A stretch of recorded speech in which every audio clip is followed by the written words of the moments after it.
আলু অর্জুনের Pushpa two megastar Shakib খানের তুফানকে কপি করলো। হ্যাঁ ভিউয়ার্স, মেগাস্টার শাকিব খানের তুফানকে কপি করলো আলু অর্জুনের পুষ্পা টু।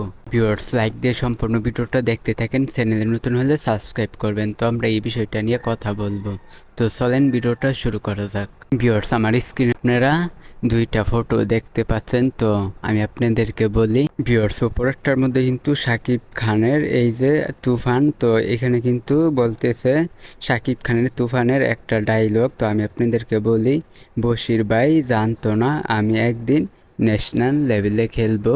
তো শাকিব খানের ডায়লগ কিন্তু এটা তুফানের। তো তারপর আলু অর্জুনের ডায়লগটা আমি আপনাদেরকে বলি, পুষ্পাকে কি ন্যাশনাল খেলোয়াড় ভাবছো? সে ইন্টারন্যাশনাল খেলোয়াড়। তো ভিউয়ার্স, আপনারা দুইটা ডায়লগই শুনতে পারলেন। ভিউয়ার্স, ভাগ্যিস মেগাস্টার শাকিব খানের তুফানটি আগে চলে আসছে। তো না হলে যদি পুষ্পা টু যদি আগে চলে আসতো তাহলে কিন্তু সবাই বলতো মেগাস্টার শাকিব খানের তুফান পুষ্পাকে নকল করছে। তো ভাগ্যিস মেগাস্টার শাকিব খানের তুফান আগে চলে আসছে, পুষ্পা টু এর আগে আসছে শাকিব খানের তুফান।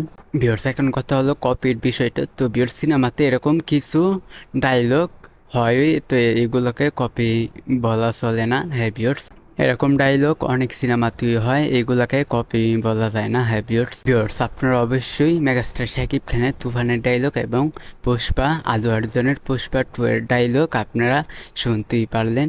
ভিউয়ার্স, তো এই বিষয়টা জাস্ট আমি আপনাদেরকে জানিয়ে দিলাম। তো মেগাস্টার শাকিব খানের তুফানটি তো আগে চলে আসছে, এই কারণে কিন্তু এখন কেউ বলতে পারেনি। না হলে তুফান যদি পরাস্ত পুষ্পার তাহলে কিন্তু সবাই বলতো কপি করা হয়েছে। তো ভাগ্যিস তুফান আগে চলে আসছে। তো ভিউয়ার্স, আপনারা বুঝতে পেরেছেন। তো ভিডিওটা ভালো লাগলে অবশ্যই আমাদের চ্যানেলটিকে সাবস্ক্রাইব করবেন। আজকের ভিডিও এই পর্যন্ত, পরের ভিডিওর জন্য সবাই অপেক্ষা করতে থাকেন।